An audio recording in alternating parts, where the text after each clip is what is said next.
Hello, coaches. Welcome back to another episode of Coach Better Spotlight. Today, we're chatting with Emily MacLean, Deputy Head of Junior School in Melbourne, Australia. Because there are no formal coaching roles at Emily's school, she takes a coaching approach in her leadership position. So this is a unique opportunity to hear from a school leader who is also actively coaching. This Spotlight episode addresses the issue of how to fit non-evaluative coaching into the teacher appraisal process. In the full-length audio podcast, we also chat about the importance of growth mindset, particularly in schools with low staff turnover rates, and the power of regular coaching conversations for professional growth. To hear the full episode, subscribe to Coach Better wherever you get your podcasts. If you enjoy today's episode, you will love all of the resources and professional learning experiences we're curating for you here at Eduro Learning. Check out our website to see all of our latest offerings at edurolearning.com.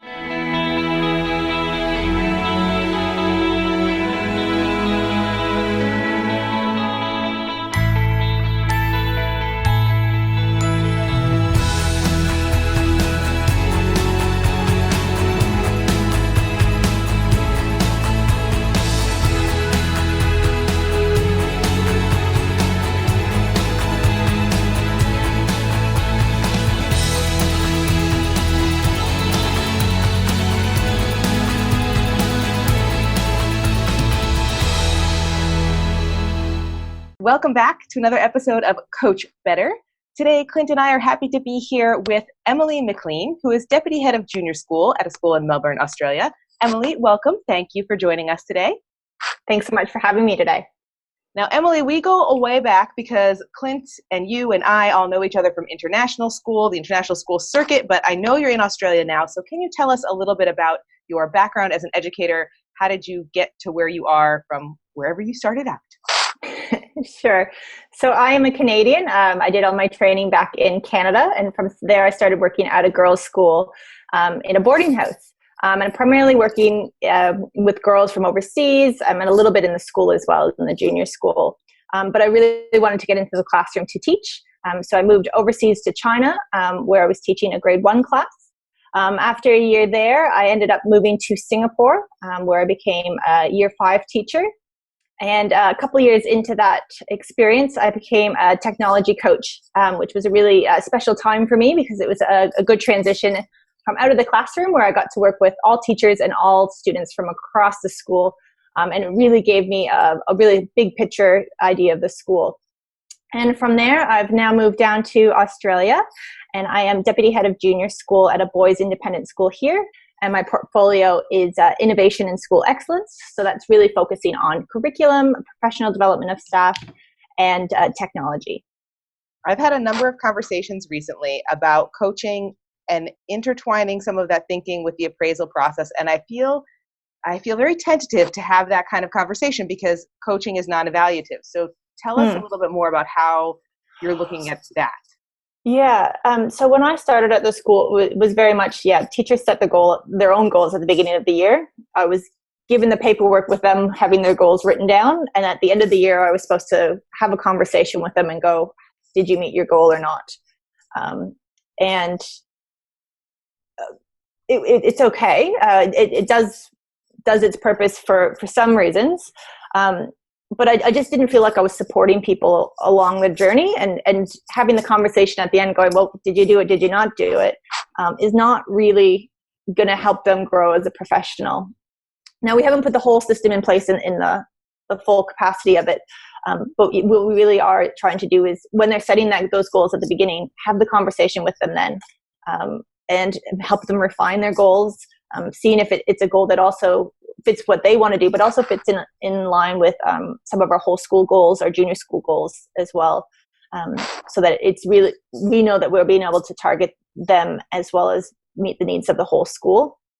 And once we have that established, you have that relationship with the person and they're working on that goal. So it's a lot easier to have the check-ins throughout the year. And it could be over our coffee in the staff room, just going, hey, how's that going?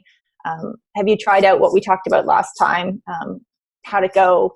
I read this great article. Why don't you take a look and see what you think? Things like that.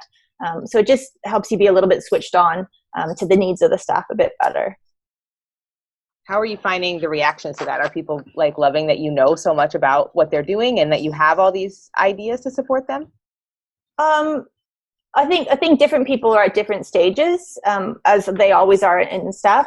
When you have the staff members that are really have a growth mindset, it's really easy to tap into them to help them with their goals. And with those who are maybe a bit more fixed in their thinking, it's always going to be a little bit harder to pull them along. But I think that if people know that you care about them and you're actually wanting to help them grow, they'll stick with you. You said earlier that you, in your role in Singapore, you moved into a coaching, like a tech coaching role. And that gave you sort of an opportunity to experience that for the first time. And I'm assuming that was from very much a peer-based position. And now you're doing this more from partly part of the evaluation process, or from your role as junior deputy head.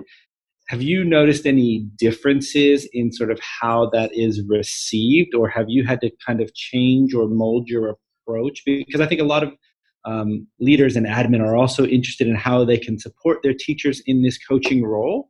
But again, we, like Kim is saying, one of the main tenets of coaching is it is non-evaluative. So I guess, how do you wear those dual hats? Because you have only worn one of those hats once, and now you got that dual hat role. And what are some strategies or some ideas, some tips that you might offer, or lessons that you've learned as you have been wearing both of them? It's an interesting one because, appraisals, it depends on how schools do it. Sometimes if they have a very strict, check boxes against this, or level 1 to 4 for a staff, it does feel very evaluative. But whenever I met with staff in any of the years that I've done it now, I've never been the one who actually marks them. I'd like to ask them, where are you starting out? Where do you want to get to? How are you going to get there? Okay, you think you've moved up two marks kind of thing on this rubric. Why is that? What's your evidence for this? How have you shown that? And so it's less about me telling them, oh, you've done a great job, or you haven't grown as much as we had hoped this year. It's about having them also reflect on their practice, which I think is really important. So when you start that conversation with them at the beginning of the year, there is some sort of teacher standards, or you said a rubric, so I'm assuming it's an actual rubric, and they kind of identify where they want to go, and then you're working to help them get there. I still am curious about Clint's question. Like, do you find people, because I do think it's a challenge. I think it's a challenge for leaders who want to support their teachers in a way that feels the way they would like it to feel as a partner in learning. But I think for many teachers, there's a limit to what they are willing to share with their supervisor and their evaluator. And that idea of expecting vulnerability in this context is kind of challenging. And so I love that your approach is that it is self-reflection. And I guess maybe we're pushing this point too hard, and maybe you don't really have a flat out answer for us, but I'm just wondering, do you feel like teachers are comfortable being vulnerable in that space, or that they are really, guarded and careful about how they choose what they talk about with you? And asking that question because you were so recently in that coaching role where you were the peer and the equal. I know it's with different people, so it might be hard to tell though. Yeah, it's a really good question. I think there are always going to be some people that are a little bit more reserved, and especially when it's the first time you're doing their appraisal. Like I said, the first time I did it, I didn't really have the opportunity to engage with them until the end of the process. And so for them, I can understand why they'd have their walls up a little bit more at that point, even though I was going, no, it's a reflective conversation. Where do you think you are? But I think it's about being upfront and honest with people about that as well, and going, look, this isn't for me to tell you how to do your job. This is about you becoming a better professional. And so really having that, the conversation be, this is self-reflective for you. This is all about you. It's not really about me at the end of the day. It's about you as the individual, as the teacher, and growing your capacity. Yeah. And I think that's a real mindset shift too for teachers, especially if they may have been at that school for a long time, or if they've been teaching for a long time, right? A lot of time, as much as we like to say, you always have a voice and you always have some agency in that conversation. I'm thinking about when I was working at a public school in the United States, it was a very set process. There were lots of tick boxes. Somebody came in and sat in the back of the room and watched me for a half an hour. We might have had a 5-minute conversation, and then, there's my magic evaluation. And changing that to how do we invite you into this conversation? We really, as a coaching team and as a leadership team and as a school, we really want to value your voice and want to bring you into this conversation. I could see that is a huge shift in that mindset. And maybe that's also part of that role in all of our roles, really, but in that idea of professional learning and even in curriculum, how are we growing? We have this new challenge in front of us with PYP, for example. What can we do to support one another? What can I do to help you? And giving you almost that third in adaptive schools and probably in cognitive coaching, they refer to that third point, right? We can refer to this outside agency. We can refer to this PYP standards and practices, and we can approach that together rather than I'm the person with the clipboard going, yes, no, maybe.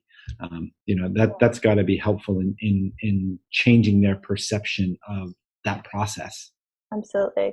And I think, I know I have a meeting next week with all of our curriculum coordinators.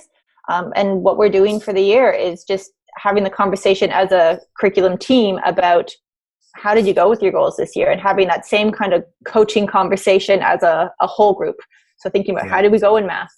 Did we reach the goals that we wanted to work with? If we didn't, what do we need to do next year? Or if we did, great, but where are we going next year? So already getting people to think about what's coming next for them. And it's not just, it's the end of the year now. You're done until we start up again. Thanks for watching today's episode. Don't forget to check out edurolearning.com for more great learning opportunities, and connect with us on social media at Eduro Learning to stay up to date with everything we share.